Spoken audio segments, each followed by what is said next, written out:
Subscribe करें और bell दबाएं ताकि कोई खबर रह न जाए।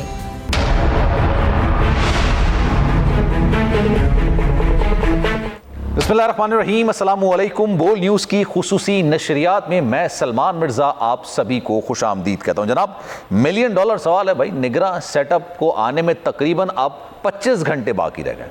अब आज 8 तारीख है, 11 बज रहे हैं जब मैं आपसे बात कर रहा हूँ। 1 घंटा ये लगा लें, उसके बाद 24 घंटे आप और लगा लें।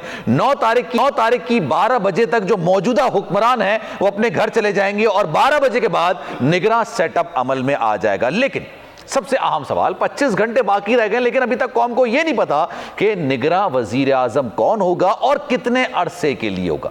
निगरां सेटअप आएगा। अच्छा, इशारों के नाम है, अब तो मुस्लिम नून के सीनियर रहनुमा, पाकिस्तान पीपल्स पार्टी के सीनियर रहनुमा ये बात कह रहे हैं कि जनाब अब जो सेटअप होगा वो तकरीबन 6 से 7 महीने के लिए होगा। राजा रियाज साहब अभी थोड़ी देर पहले एक निजी टीवी चैनल से गुफ्तगू कर रहे थे। अपनी गुफ्तगू में उनका कहना था कि हमने भी नाम दे दिए हैं और उस नामों के अंदर किसी सियासी जमात के बंदे का नाम यानी सियासी शख्सियत का नाम नहीं है।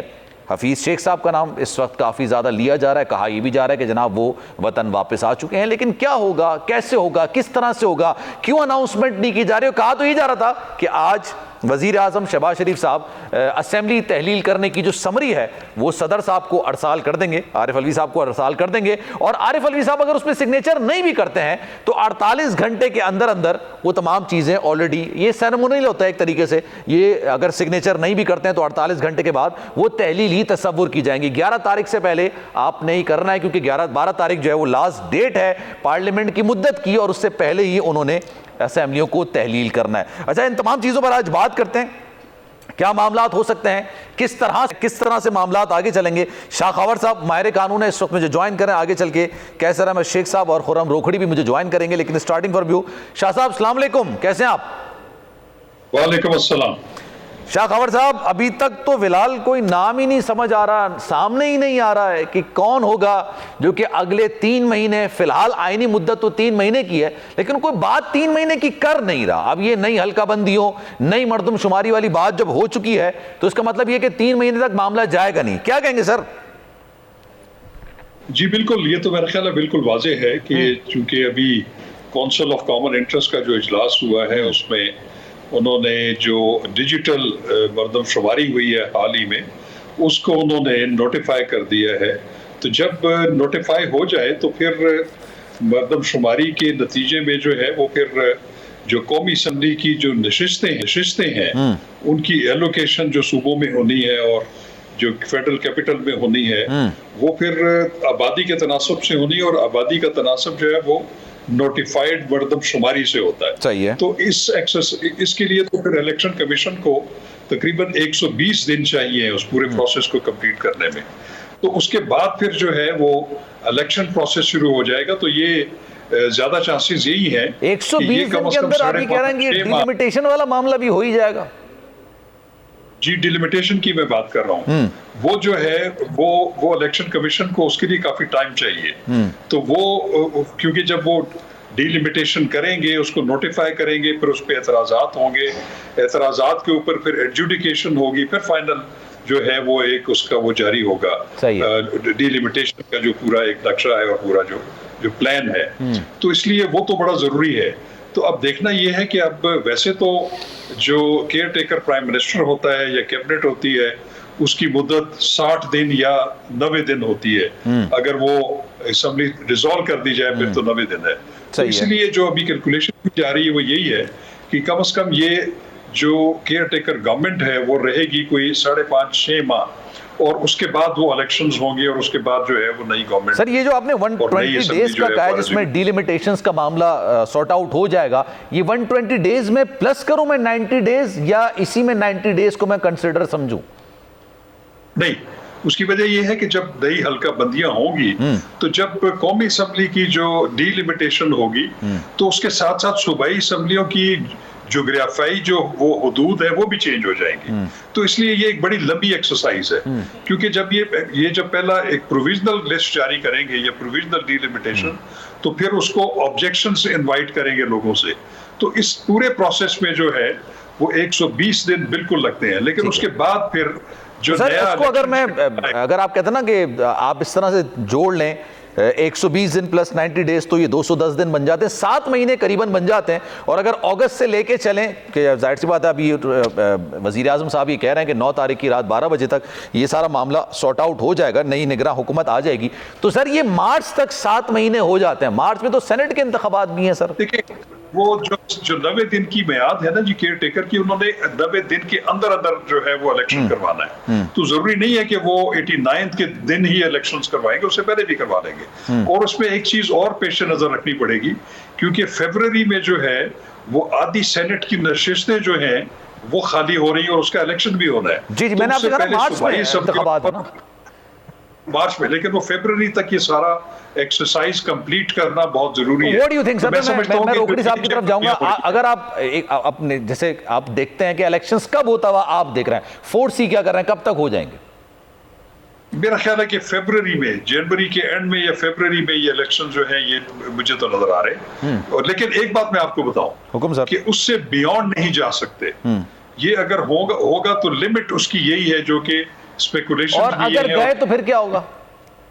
वो तो मैं समझता हूं कि फिर गैर आईनी होगा, क्योंकि आइन में इसकी कोई गुंजाइश मौजूद नहीं है, कोई वजह मौजूद नहीं है। तो फरवरी तक सर आईनी तस्वुर किया जाएगा?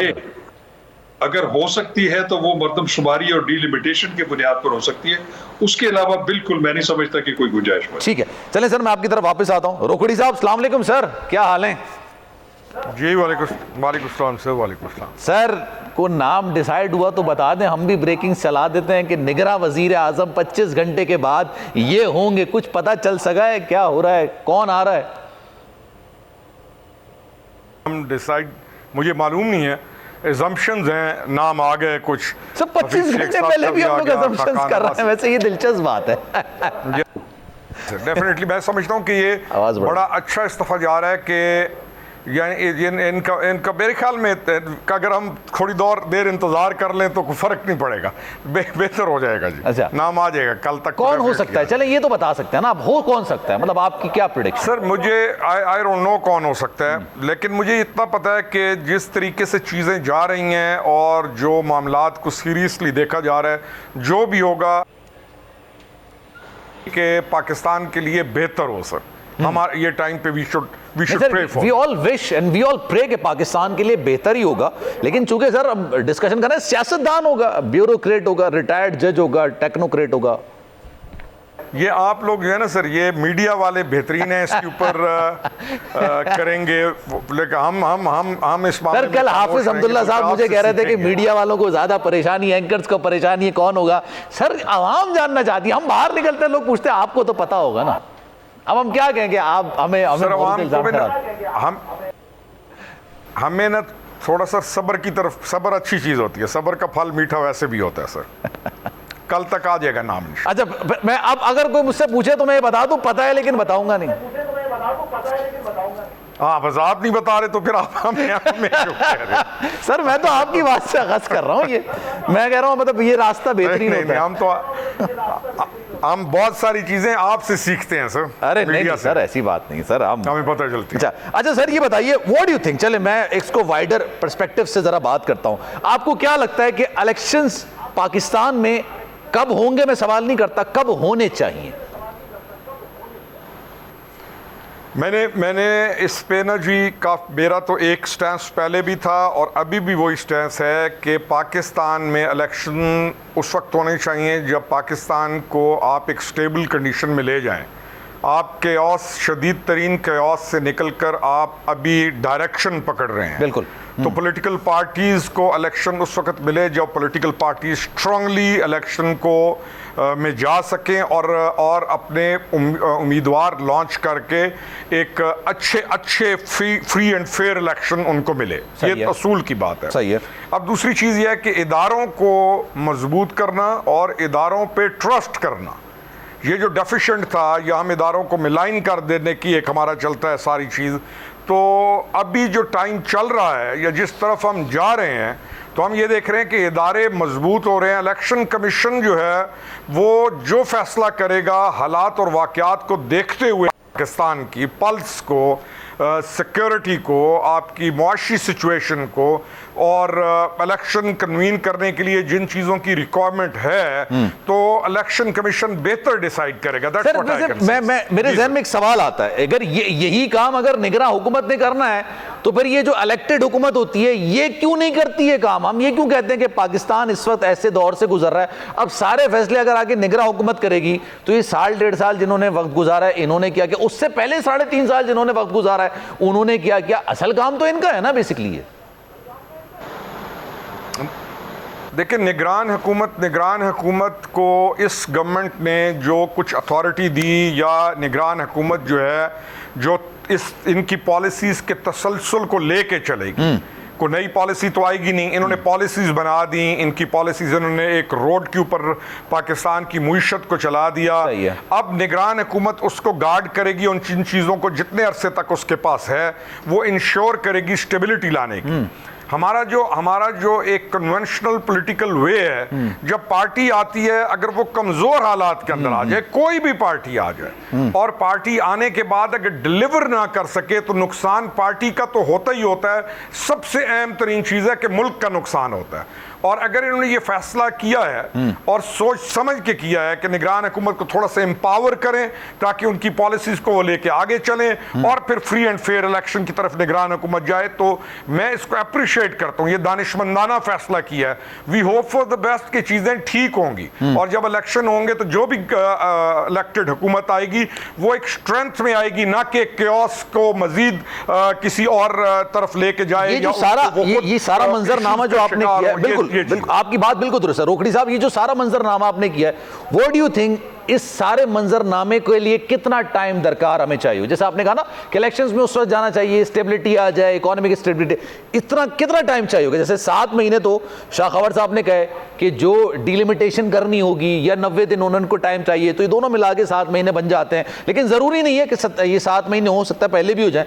आपको क्या लगता है इस सारे अमल में कितना वक्त चाहिए होगा?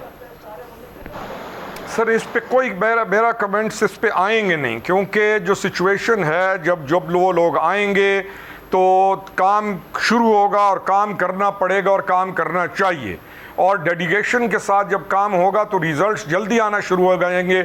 मैं नहीं समझता हूँ कि बहुत ज़्यादा लंबा टाइम होगा, लेकिन जो भी होगा वो ठीक होगा, चीज़ों को दुरुस्त सिमत में ले जाके डेफिनेटली इलेक्शन। सतही तौर पे तो बता देना, मैं सतही तौर पे 6 महीने, 1 साल, 1.5 साल, 2 साल। सर, मैं अंदाजे ना कम लगाता होता हूँ। मैं अंदाजे भी कम लगाता हूँ और गुमान की बुनियाद पे भी कम बात करता हूँ। सर, हमारी सियासत तो इन दोनों चीज़ों पे चलती है। हमारा मुल्क इन दोनों चीजों पे चल रहा है सर। हम सारे का सारा जो हमारा, अनफॉर्चुनेटली हम गुमान की बुनियाद पर हुक्म भी लगाते हैं, शायद किसी और मुल्क में ला लगता हो, यहाँ गुमान की बुनियाद पर बगैर तहकीक के हुक्म भी लग जाता है। ये तो चलता है, लेकिन मैं अवॉइड करता हूँ। चले, अच्छा सर, मैं चाह रहा हूँ थोड़ा सा ये तहरीक इंसाफ के सरबरा का जो केस है इसको भी डिस्कस करो। शाह खबर साहब, आपकी मौजूदगी का फायदा उठाते हुए सर ये बताइएगा, ये चैलेंज कर दिया गया है और चैलेंज में जो उन्होंने तमाम चीज़ें एतराज़ात के हवाले से कही हैं, मामलात कहें कि ट्रायल कोर्ट का जो फैसला है वो खिलाफ कानून है, इस फैसले को कलअदम करार दिया जाए। वकला के हवाले से भी जो बात की जा रही है और साथ साथ गवाहों को सही तौर पर शायद हैंडल नहीं किया गया, सारी डिटेल जो निकलकर सामने आ रही है। आपका इस पॉइंट ऑफ व्यू पे क्या पर्सपेक्टिव है आपका इस केस के हवाले से?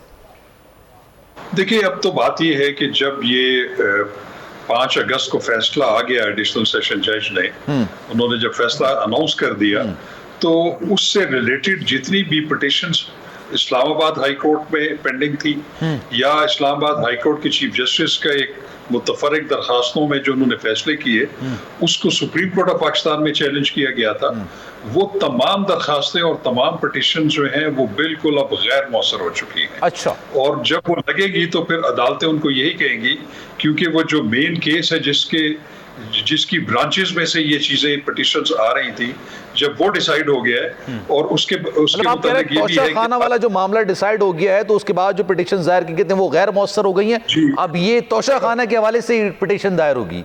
मैं आपको बताऊं कि अब चूंकि उस कन्विक्शन के खिलाफ, सजा के खिलाफ खान साहब ने जो है, उनके वकला ने अपील फाइल कर दी है हाई कोर्ट में, तो अब वो तमाम जो उनके पास ग्राउंड्स हैं जो कि उन्होंने पिटिशंस फाइल की हुई थी, वो फिर हाई कोर्ट और सुप्रीम कोर्ट यही कहेगी कि आपके पास अभी वो तमाम मौके मौजूद हैं कि आप वो तमाम चीजें अपील में एजिटेट कर सकते हैं। तो अब वो जो पिटिशंस हैं उनका मेरा ख्याल ही बल्कि मुझे यकीन है कि वो बिल्कुल प्रोसीड नहीं कर सकती। अब जो कुछ होना है इनकी अपील के ऊपर फैसला होना है। तो खबर साहब ये बात भी मैं आपसे जानना चाहूँ, सोशल मीडिया पर इस वक्त अक्सर जो बेशतर तूफान बदतमीजी होती है उसके अंदर ये भी कहा जा रहा था कि एक हफ्ते के बाद ये फैसला भी रिवर्स हो जाएगा, तहरीक इंसाफ के सरबरा भी वापस आ जाएंगे, ये नाअहली भी खत्म हो जाएगी। आप माहिर कानून केस से क्या प्रेडिक्ट करेंगे? मैं आपको एक बताऊं कि क्योंकि अपील जब फाइल होगी वो तो appeal as a matter of right है। अगर वो कल लगती है तो वो अपील एडमिट हो जाएगी हेयरिंग के लिए। लेकिन उसमें देखना ये है कि अगर इन्होंने उसके साथ जो है वो सजा की मुअत्तली और जमानत के लिए अगर दरखास्त फाइल की हुई है तो उसके ऊपर अदालत एक हफ्ते या 10 दिन का नोटिस कर देगी इस्तगासा को। फिर उनको सुनने के बाद, चूंकि अब उसमें उसूल ये है कि जब सस्पेंशन होती है सेंटेंस की, मुअत्तली होती है उस पर जमानत के लिए, तो उसमें देखा जाता है कि उनको सजा कितनी हुई है। जो 3 साल की जो कैद है उसको कम सजा समझा जाता है, लेसर पनिशमेंट समझा जाता है। और जहां पे लेसर पनिशमेंट हो तो उसमें अपील अदालतें, हाई कोर्ट जो हैं, वो ज्यादातर चांसेस होता है कि वो फैसला जो वो कन्विक्शन मुअत्तल करके उनको जमानत दे सकती है। तो इसमें तो कोई दूसरी बात नहीं है। लेकिन अब देखना ये है कि क्या इस दौरान उनको किसी और मुकदमे में तो गिरफ्तार नहीं कर दिया जाता, या वो और गिरफ्तारी अगर नहीं डाल दी सर मैं चले किसी और मुकदमे में जिसमें तोशाखाना के साथ साथ 190 मिलियन पाउंड वाला केस भी है, अल-कादर यूनिवर्सिटी वाला जो है ये वाला केस भी है, साइफर का केस भी है, फॉरेन फंडिंग वाला मामला भी है, दीगर बहुत सारे इशूज हैं, उस पर ही बात करेंगे। लेकिन सर अगर मैं मेरिट के हवाले से खालिसतन इस केस की बात करूं, तोशाखाना के हवाले से अपील में कितने चांसेस हैं इसके? देखिए मैं आपको बताऊं, उसके 2 पहलू हैं। एक तो उसका जो मेरिट्स ऑफ द केस है। एक बात तो जो हमने देखी है कि उनके खिलाफ जो एलिगेशन था कि उन्होंने 2 या 3 साल जो गोशवारे जमा कराने थे एसेट्स, उसमें उन्होंने उन प्रोसीड्स का जिक्र नहीं किया। ये तो बात बिल्कुल है, उससे तो बज़ाहिर कॉन्स्टिट्यूट हो रहा है कि जुर्म का इर्तिकाब हुआ है। हाँ, जो दूसरा इसका पहलू है कि इसमें क्या ड्यू प्रोसेस दिया गया, क्या उनको अपने भरपूर दिफा का मौका दिया गया, क्या वो जो उनको जो हाई कोर्ट ने कहा था कि इनको मेंटेनेबिलिटी और फाइनल बहस के हवाले से उनको मौका दिया गया या नहीं दिया गया, तो ये प्रोसीजर लैप्सेस हैं। इसको भी जो है अपील अदालत देख सकती है।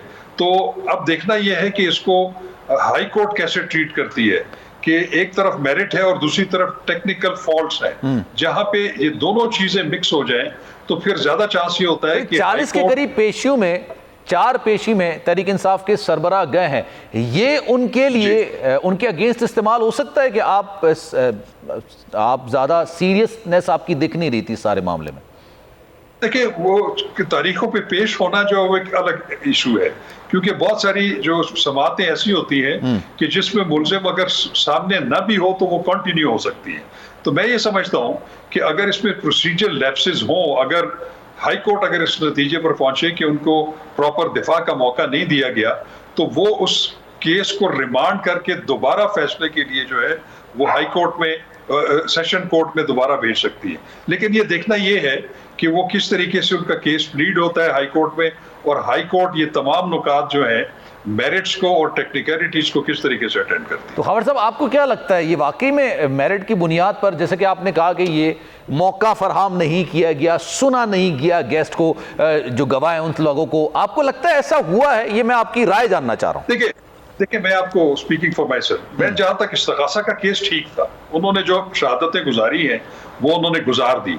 लेकिन दूसरा पहलू ये होता है कि मुलजिम को सफाई का मौका देना, वो एक ड्यू प्रोसेस जो है वो आईने पाकिस्तान जो है उसकी जमानत देता है, वो अगर उनको नहीं दिया गया, मैं ये समझता हूँ कि अगर उन्होंने इर्रेलेवेंट अगर अपने गवाहान भी पेश करने थे अपनी सफाई में, तो उनको जरूर गुजारना चाहिए था, उनको इजाजत देनी चाहिए थी, और उसके बाद फिर प्रोसिक्यूशन उस पर जरा करती, जो कुछ वो होता वो सामने आ जाता। उन्होंने लास्ट में कहा था ना कराची से बुलाना पड़ता है गवाहों को, उसमें टाइम लगता है, आप डेट देते हैं। वो कोई इतना इशू नहीं है। मैं ये समझता हूँ कि अगर इस ट्रायल में अगर हफ्ता 10 दिन और डिले हो जाता, लेकिन जो मुलजिम का एक राइट होता है अपने गवाह पेश करने का, वो उनको गुजारने दिया जाता तो ज्यादा बेहतर था। अब ये देखना है कि ये जो डेफिशिएंसीज है या ये जो टेक्निकल फ्लॉज है, ये हाई कोर्ट जो है वो उसको कैसे देखेगी। वो ये देखेगी कि मेरिट्स पर तो चले, प्रोसिक्यूशन ने अपना केस प्रूव कर दिया, लेकिन अगर उनको दिफा का पूरा मौका नहीं दिया गया तो क्या ये जजमेंट सस्टेन रहनी चाहिए या नहीं चाहिए, ये फिर हाई कोर्ट उसको। ठीक है। और सर इसका प्रोसीजर का टाइम कितना होगा? लेट्स सपोज अगर ट्रायल के लिए मामला, जब ये आपने एक एप्लीकेशन रिव्यू के लिए डाल दी है, वो समाअत के लिए मुकर्रर भी हो गई है, उस दिन से लेके अंदाजन आपको क्या लगता है कि 3 महीने, 4 महीने, 6 महीने रिव्यू का मामला चलता है? देखिए बात यह है कि जो अपील नंबर आज लगा है उससे पहले जितनी अपीलें पेंडिंग पड़ी हैं वो पहले वो डिसाइड हो। जी जी। तो इसमें तो कोई इम्कान मुझे नजर नहीं आ रहा कि मेन अपील का फैसला जो है वो जल्द होगा। हाँ, सस्पेंशन ऑफ सेंटेंस का जो फैसला है वो कम से कम 10 या 15 दिन के अंदर अंदर हो जाता है।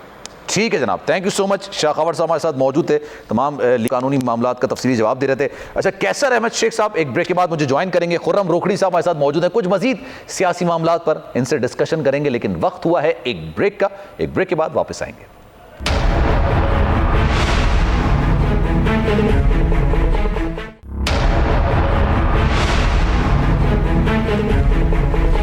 जनाब, ट्रांसमिशन में एक बार फिर से आपको खुशामदीद कहते हैं। और मीनवाइल कैसर अहमद शेख मुस्लिम लीग नून के सीनियर रहनुमा हैं, इस वक्त मुझे ज्वाइन कर चुके हैं, उनसे ज़रा मजीद बात करेंगे। स्पेशल असिस्टेंट हैं वज़ीर आज़म के। कैसर साहब अस्सलाम वालेकुम सर, कैसे हैं आप? जी मैं ठीक हूँ जी। टीवी थे मसाना पे, टीवी प्रोग्राम थे बताना। मुझे आवाज़ बिल्कुल स्लो आ रही है। कैसर साहब लाइव हैं सर, आवाज़ आ रही है क्लियर? जी जी अब बेहतर है। चले बेहतर है। कैसर साहब क्या डिसाइड हुआ फिर निगरां वज़ीर आज़म के लिए? ये तो अभी $1 मिलियन से भी ज़्यादा बड़ा क्वेश्चन हो गया है।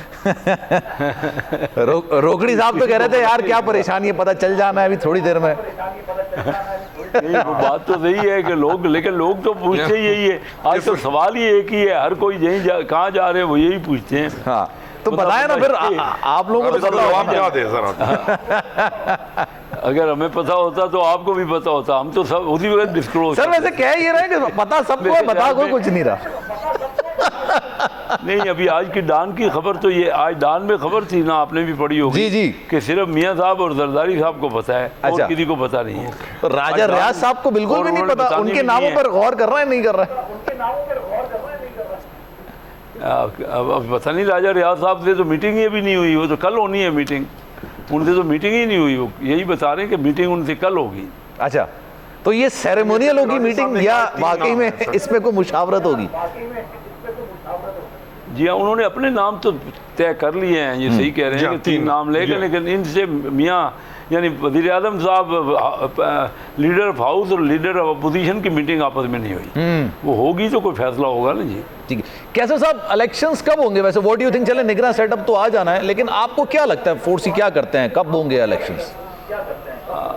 इलेक्शन में भी अभी मुख्तलिफ राय हैं, क्योंकि वो अभी मैं एक प्रोग्राम में था पीटीवी न्यूज़ के, तो उसमें बिलाल जो है महबूब, वो कह रहे थे कि क्योंकि कॉन्स्टिट्यूंसी वही रही हैं हर सूबे की, तो इसलिए इसमें तो कोई टाइम नहीं लगेगा। या तो पहले तो ख्याल था ना कि किसी सूबे की कॉन्स्टिट्यूंसी बढ़ जाएंगी, किसी की कम हो जाएंगी, इससे जो मरदमशुमारी को एक्सेप्ट किया गया तो तमाम सूबों की अपनी अपनी जगह पे कॉन्स्टिट्यूंसी रही है, तो इसमें ज़्यादा वक्त नहीं लगना चाहिए। उनका तो ख्याल था कि ज़्यादा 15-20 दिन, महीना डिले हो सकता है, इलेक्शन हो जाएगा टाइम पे जी। लेकिन आप कह रहे हैं 3 महीने के अंदर ही हो जाएगा? कमीशन ही बता सकता है ना जी, ये इलेक्शन कमीशन की मीटिंग। वैसे सर एक बात, मैं ये आपसे थोड़ा शरारती किस्म का सवाल है, ये हल्का बंदियों की वजह से, मर्दमशुमारी की वजह से ही इलेक्शन डिले होने थे, इसके अलावा और कोई वजह नहीं थी? ये यकीन नहीं, यकीन ये CCI ने देखिए ना, ये सब तय किए, सब पार्टियां उसमें शामिल हैं। अब समझ तो नहीं आती कि अगर हल्का बंदियों से डिले होना, तो ये हल्का बंदियों को तो पहले क्यों नहीं तैयारी की? मेरा आपसे सवाल ही है ये सर, पता था कि इलेक्शन, तो अब समझ नहीं आ रही बात की, क्योंकि इसको क्लियर नहीं कर रहे ना। इलेक्शन कमीशन का काम है ना इलेक्शन कराना टाइम पे और फ्री एंड फेयर इलेक्शन कराना, इलेक्शन कमीशन का काम है। अब इलेक्शन कमीशन कोई बात ही स्टेटमेंट ही नहीं दे रहे, तो उनको देना चाहिए ना, कानूनी आईनी तौर पे उसके इख्तियार में है ये। इसमें हमारी हुकूमत का तो कोई काम नहीं है इलेक्शन कराने का। हमने तो अपनी हुकूमत डिसॉल्व करनी है, वो कल हम डिसॉल्व कर रहे हैं, हुकूमत तो डिसॉल्व हो रही है। अब इलेक्शन कमीशन की जिम्मेदारी है कि वो टाइम पे और फ्री एंड फेयर इलेक्शन कराए। एग्जैक्टली, चले समझ नहीं आ रही, और कोई स्टेटमेंट भी नहीं है उनकी। बिल्कुल सर, मैं आपकी तरफ वापस आता हूं। मीनवाइल मुर्तजा साहब ने भी मुझे ज्वाइन कर लिया, उनको भी जरा शामिल गुफ्तगू करते हैं। कामरान साहब, अस्सलाम वालेकुम सर, कैसे हैं आप?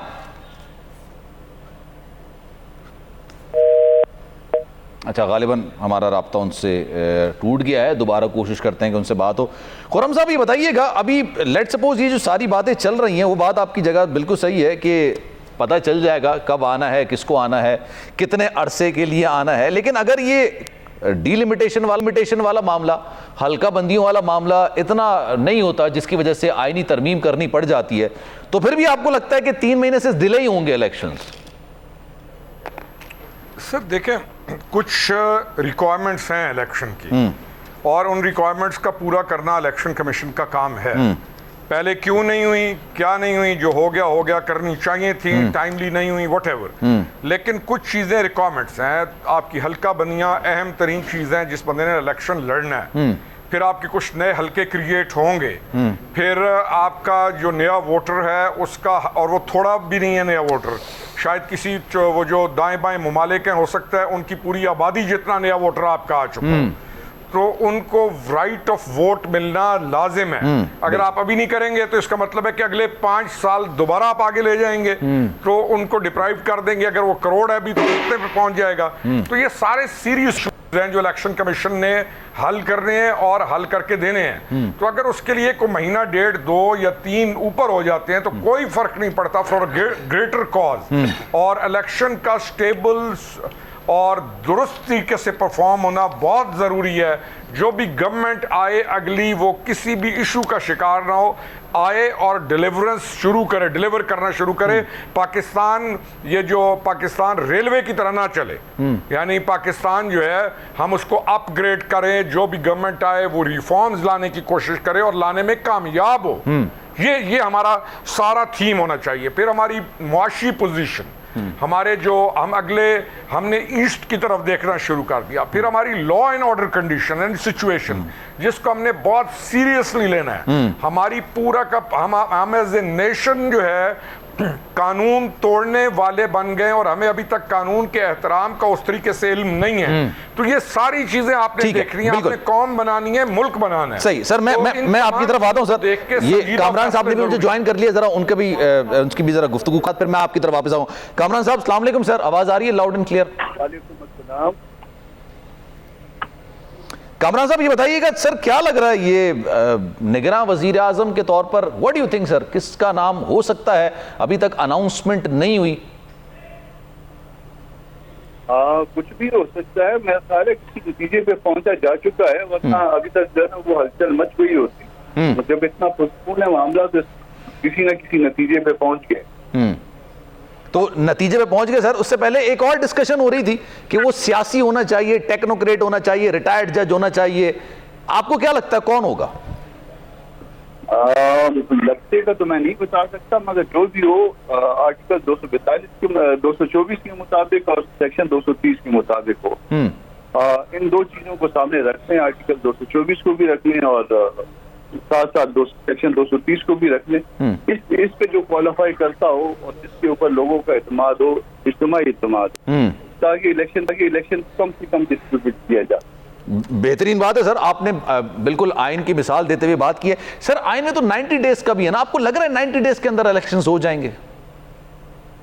होना चाहिए। आइडियल बात यही होगी। अगर फर्ज कर लीजिए कि 90 डेज ने अगर क्रॉस किया इसकी बात, तो फिर इसका मतलब है कि फिर वो 90 डेज जो है ना वो फिर 91 डेज नहीं रहेंगे, फिर उसके बाद कुछ भी हो सकता है। अंदाजन क्या हो सकता है? तो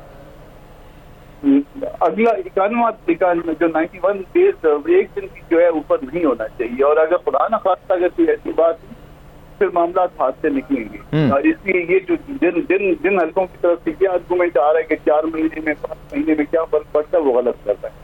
लेकिन बात आपकी बिल्कुल 100% दुरुस्त है सर, इसमें कोई दो राय नहीं, क्योंकि आपने आईनी तौर पर बात की है कि 90 डेज के अंदर होना चाहिए। लेकिन सर अगर दीगर पहलुओं पर नजर डालें पुरानी मर्दमशुमारी के तहत नहीं, नई मर्दमशुमारी के तहत, नई हल्का बंदियों के तहत हो रहे हैं, तो इसी के लिए सिर्फ 4 महीने का वक्त दरकार होगा।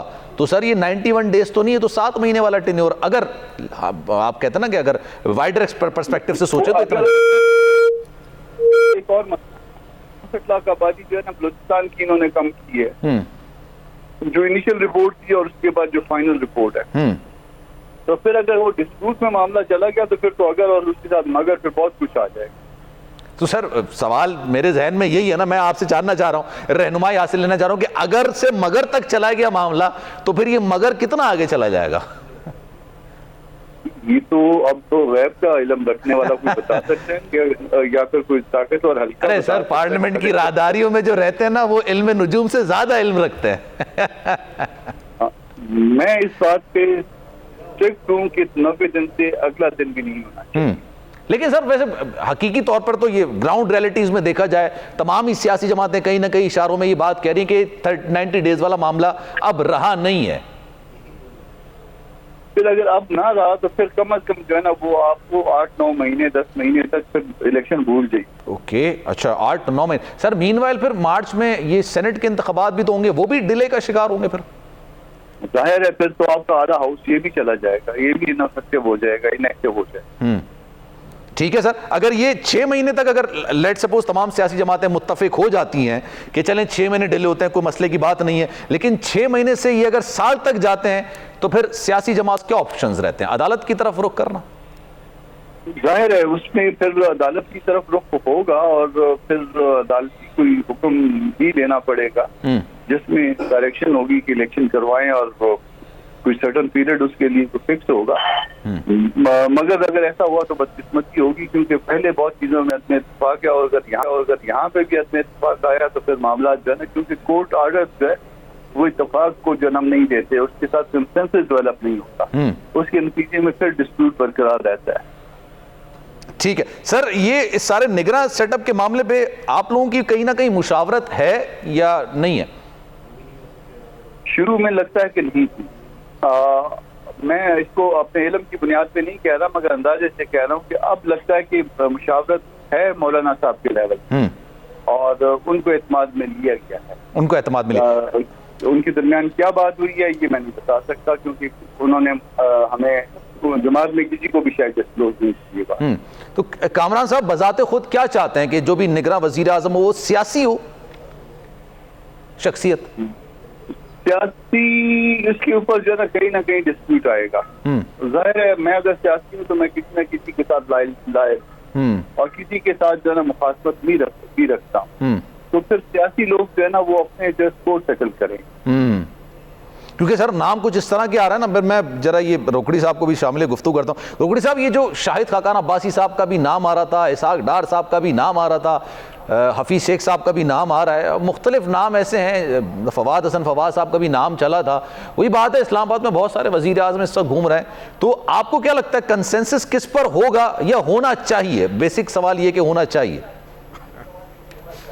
आपने बहुत कमाल बात की कि इस्लामाबाद में इतने सारे वजीर आज़म घूम रहे हैं, तो देखें नाम चलते होते हैं नाम। अच्छा, एक अच्छी बात ये थी कि संजीदा लोगों के नाम चले, यानी नाम अच्छे लोगों के चले फॉर दिस सीट, तो नाम तो चलते हैं जी। और मेरे ख्याल में अब जो नाम चल रहे हैं उनमें बाकी काफ़ी सारे नाम ड्रॉप हो गए। और आज की जो खबर थी वो ये थी कि मियां नवाज शरीफ साहब ने और जरदारी साहब का कंसेंसस हो गया और कल फाइनल नाम वो कर देंगे। राजा रियाज साहब का भी ये था कि 3 नाम उन तक भी पहुंच चुके हैं, तो वी कैन नॉट से कि राजा रियाज साहब इस चीज़ से आउट है, तो कल फाइनल मीटिंग करके वो भी सारे चीज़ के अंदर शामिल हैं।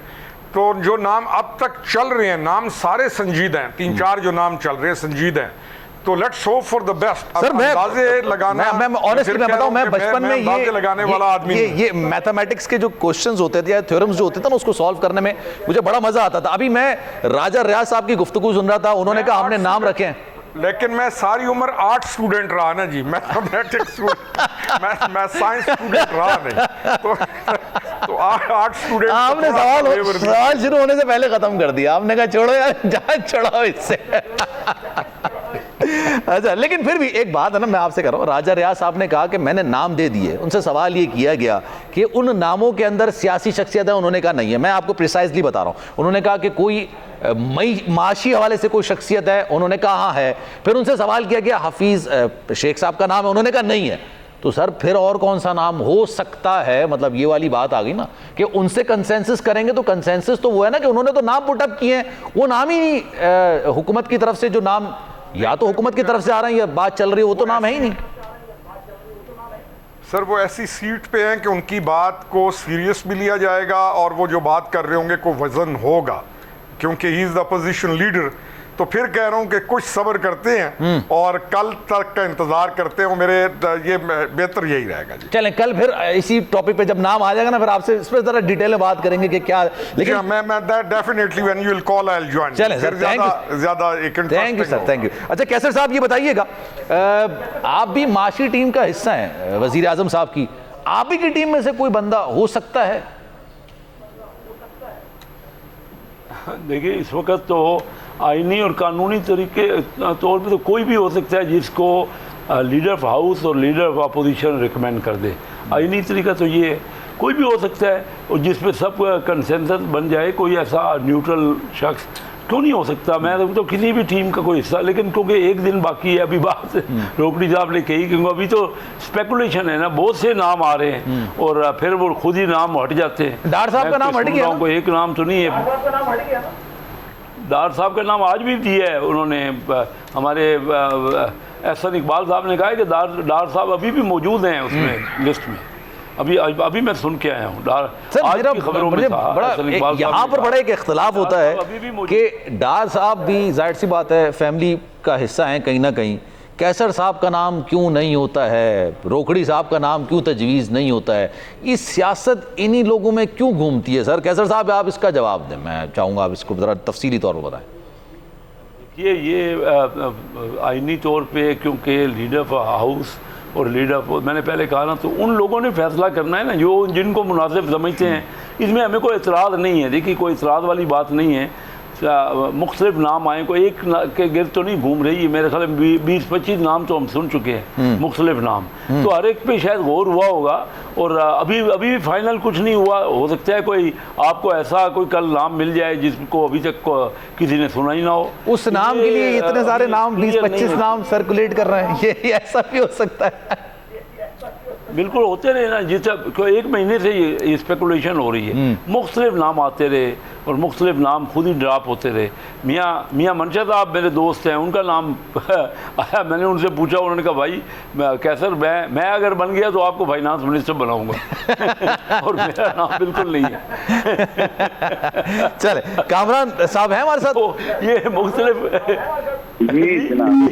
सर उनका भी नाम मैंने ठीक है सर, और उनको मुबारक दी मैंने। कामरान साहब, सर ये अगर डार साहब का नाम पुटअप हुआ होता या लेट्स सपोज अगर अंडर डिस्कशन होता, तो व्हाट डू यू थिंक, आपका एक सियासी तजुर्बा है, आपने एक तवील अरसे काम किया, आपको लगता है कि ये बेहतर नाम है या इससे बेहतर नाम और हो सकता है? ये मैं आपके पर्सनल पर्सपेक्टिव के वाले से कह रहा हूँ, आप जमात की नुमाइंदगी भले ना करें लेकिन अपना पर्सनल पर्सपेक्टिव आपका क्या है?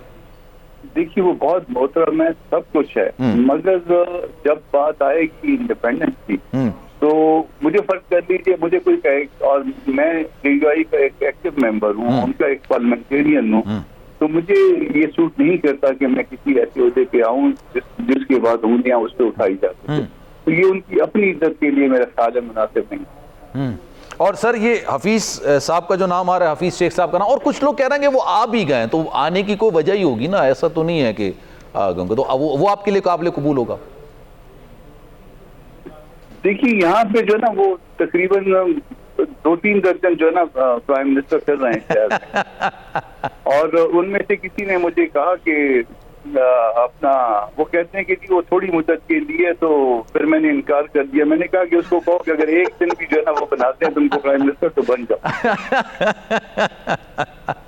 ये एक दिलचस्प बात है वैसे, ये बात मतलब मैं भी ये कह सकता हूँ कि मुझे भी कहा गया था, लेकिन मुझे अपना प्रोग्राम करना था, तो मैंने कहा कि नहीं, मैं जरा माजरत चाहता हूँ। ये वही वाली बात है सर, ये सारे शहर को बच्चा दिया हुआ था। अच्छा, तो सर वैसे आपको इतना कोई कंसर्न वैसे है नहीं कि कोई भी हो सकता है, क्योंकि ये निगरां वजीर आजम के हवाले से ना बड़ा कोई सेटअप बैठता था, opposition leader of the house, वो नहीं होगा, पार्लिमानी कमेटी नहीं तो फिर इलेक्शन कमीशन की कमेटी होगी, फिर उसके बाद चीफ इलेक्शन कमिश्नर फैसला करेंगे।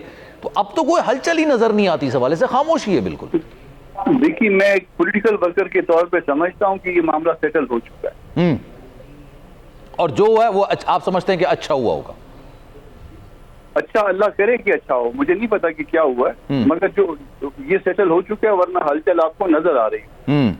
सेटल हो गया, इसका मतलब है कि बातचीत डिसाइड हो गई है, अनाउंसमेंट रह गई है, डिसाइड हो चुकी है, और कम से कम जो है ना, वो ताकत के जितने भी मराकज होते हैं वो इत्मीनान में है, तो इसका मतलब है कि मामला सेटल्ड है। चलें sir, thank you so much for your time. Kamran Murtuza साहब हमारे साथ मौजूद है। कैसर साहब से जरा गुफ्तगू का सिलसिला आगे बढ़ाते हैं।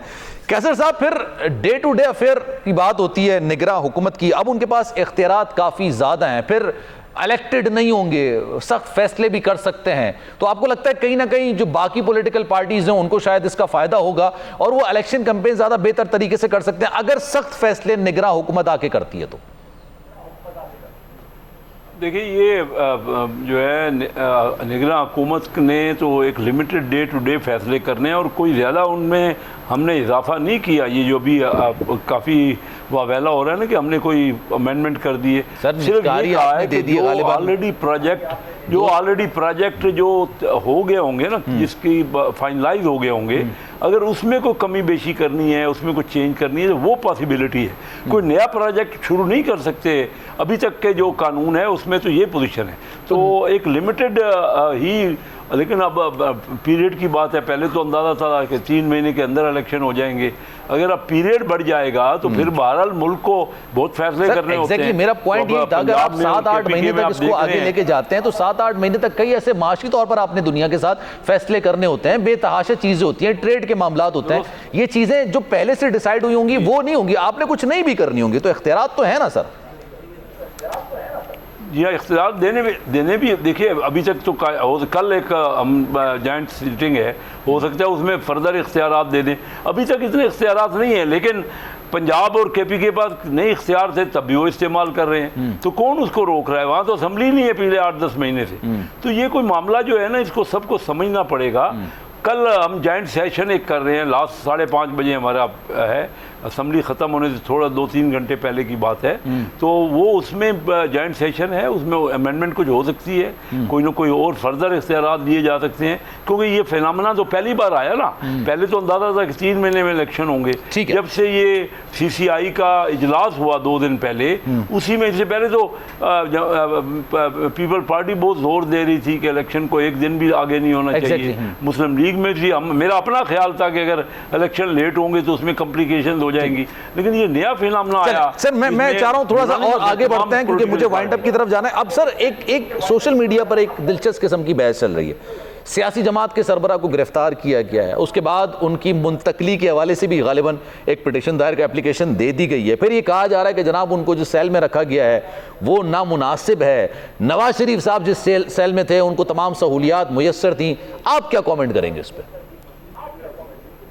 देखिए, 2 दिन हुए हैं, उनकी पिटीशन कोर्ट में चली गई है, मैं क्या समझूं, ये चीज़ें तो कोर्ट ने समझनी है ना। हमारे देखिए, कोर्ट से ऊपर ये सारे प्रास एंड कान उनके वकील बात करेंगे और जो भी मुनासिब सूरत हाल होगी वो नवाज शरीफ साहब से तो होता रहा ना। उनका एयर कंडीशन था तो हटा लिया गया, जाके मैंने खुद तकरीर सुनी मियाँ इमरान खान साहब की, उन्होंने अमेरिका में तकरीर की कि एयर कंडीशन हटा लो इनकी जेल से। जी, अब सूरत हाल ये कि अभी कोर्ट अलाउ कर रही है ना, उनकी बात, उनके वकील को आज इजाज़त मिल गई, उसने फॉर्म उनसे कर ली, एप्लीकेशन फिलअप करवा ली, शायद अब कोर्ट उनको एंटरटेन करें और उनकी कार्रवाई शुरू हो दोबारा। ठीक है सर, उसके ऊपर क्या फैसला होता है। तो रोकड़ी साहब, आप क्या कहेंगे? फाइनल रिमार्क्स पर मैं सर वाइंड अप करूंगा। मैं ये कहूँगा कि आज जो आपने पैनल बुलाया है ना, और जो आपके सवालात थे उन सवालात का जवाब के लिए पैनल को और होना चाहिए था जो आपके सवालात का जवाब देता। सारे पैनल ने, आपने सारा ही संजीदा पैनल बुला लिया, जिन्होंने अपनी उस चीज़ का जवाब आप जो चाहते थे वो नहीं हुआ। अच्छा। तो मेरे ख्याल में इन सवालात के लिए फिर पैनल सलमान जी को चेंज किया करे जो कम से कम जवाब भी दे आपके उन जवाब। तो सर मैं तो आपसे यही उम्मीद लगा रहा हूँ ना सर। लेकिन हम सारे एक पेज पे थे, आपने नोट किया कि हम सारे जो मैंने बड़ी कोशिश की कि आप लोग पेजों से हटे, लेकिन आप हट के नहीं दिया आप लोग। तो दूसरा जो आपने कहा ना सलमान के फैसिलिटीज इन जेल, उसके ऊपर मेरा पहले दिन अभी भी यही कहूंगा, facility for all matter in jail. हर कैदी जो जेल के अंदर है वो हकदार है उसको फैसिलिटीज मिले, और हमें रिफॉर्म्स की जरूरत थी जो हमने नहीं की।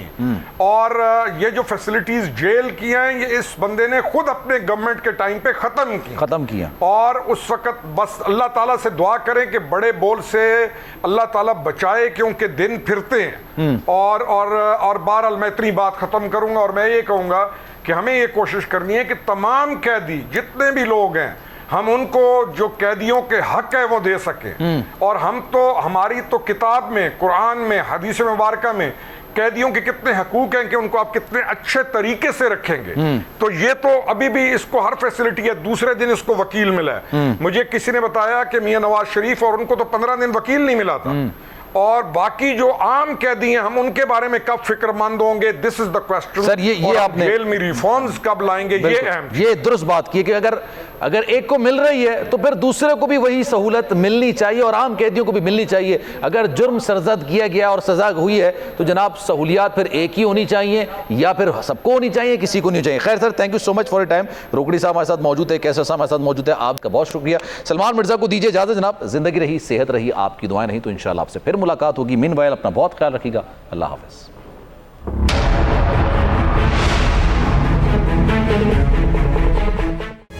तारीख का अमीर,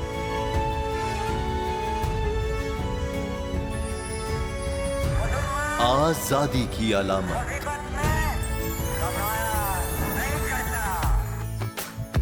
हुस्न का आईनादार,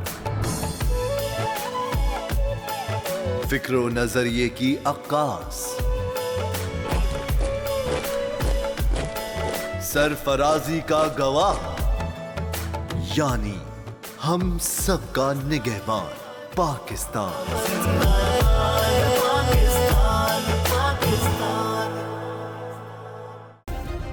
सब्सक्राइब करें और बेल दबाएं ताकि कोई खबर रह न जाए।